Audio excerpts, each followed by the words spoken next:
I want to deal with this subject a little bit deeper. I want to go a little further with this idea of the judgment.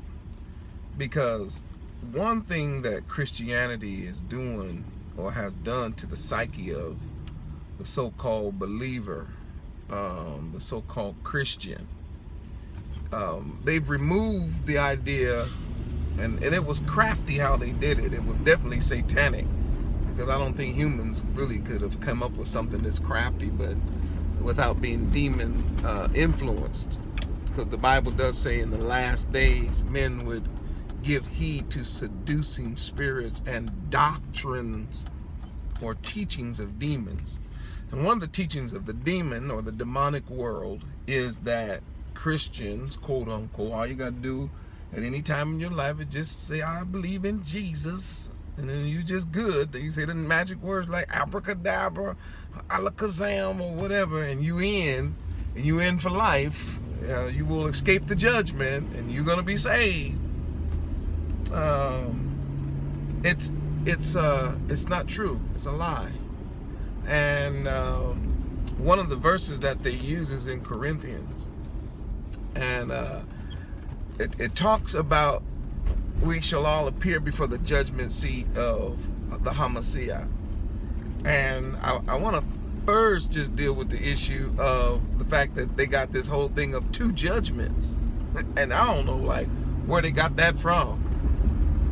They say there's a difference between the judgment seat of God and the judgment seat of Christ. You see how they do that duality, and that you see how paganism has seeped in to our faith. You know, the pagans have taken our book, trying to reinterpret it. Hear, O Yisrael, Yahuwah Elohim is one. Shema Yisrael, Yahuwah Eloheinu, Yahuwah Ahad. He's one. So whenever you start talking about whether there's a judgment seat, whether it be from Christ, and there's a judgment seat of God, now are you saying that you got two judgments, that the Son is doing a judgment? See, it's confusion. But when you see things from a Hebraic viewpoint and you really listen to the Hamashiach, he tells you that he's the judge. In Matthew 25, toward the end, he tells you he's the judge. He said the Son of Man sits on the throne, and the world, all the nations come before him. And then it says, and the king. It's in the Bible. You don't have to believe me. Open your Bible. And the king will separate, will sit on the throne. The king is the one in the judgment, separating the sheep from the goats, and bringing the sheep into the joy of the Father, into the joy of the promise, and the goats into everlasting punishment, which is hell. It's just the truth. So it's only one judgment, because there's only one judge. Why do you have to do it twice? Does that make any sense, Zion? During the judgment, you will know what you're going to receive, whether it is good or bad. Okay?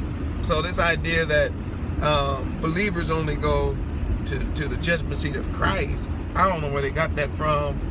Everybody goes to the judgment seat of the Hamashiach because he's the king. So, okay. But anyway, understanding that it is a judgment day. Second thing they say is, well, don't that verse say in Corinthians that all your work will be tried, whether it is silver, gold, precious stone, wood, hay, stubble?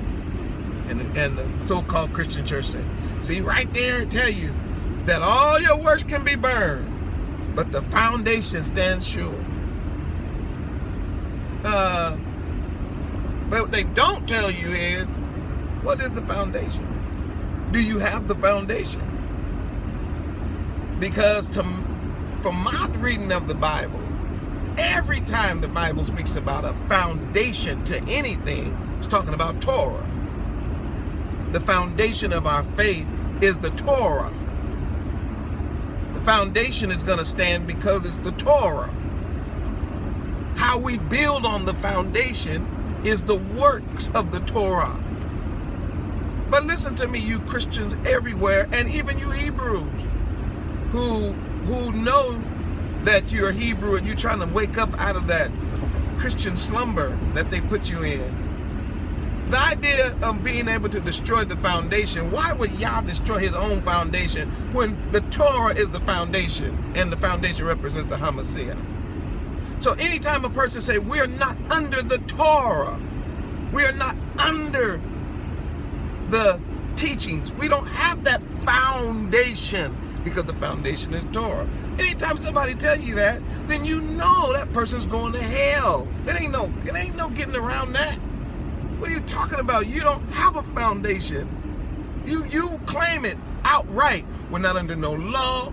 We don't follow none of the commandments. We don't do none of that. So you don't have a foundation. So when your works are burned up, you have nothing left. So it's the lake of fire for you, period. Ain't no getting around it. So yet the foundation. But if you don't have a foundation, if you don't have Torah, it's over for you. Now, check it out. You got a Google, you got a Bible, you got 1,000 commentaries. Search the scriptures and see whether or not that the Torah of the word of Yah, the instructions, is the foundation that will stand in eternity. And that's how those of us who are keeping the foundation know that we have a surety in the day of judgment. But if you've kicked aside the foundation, I mean, if you're one of them people who don't have a foundation because, number one, you kicked out the chief cornerstone and you've rejected the foundation, you have nothing. You're exactly like the man who built his house on sand. Do you get that whole parable? He didn't say if the wind came to rain. No, that was a picture of judgment. When judgment comes, this person's house that was built on sand without a foundation, without Torah, is destroyed. Well, on the other hand, the person who dug and found the rock, which becomes the foundation of the house, he found Torah, the house stands. So I just wanted to say, we got to get rid of these lies that's been taught to us and actually read the manuscript from a Hebraic perspective. The people who wrote the Bible, your ancestors, your grandma, your grandpa, your uncles, your cousins. These people wrote the Bible not to make it a book of confusion.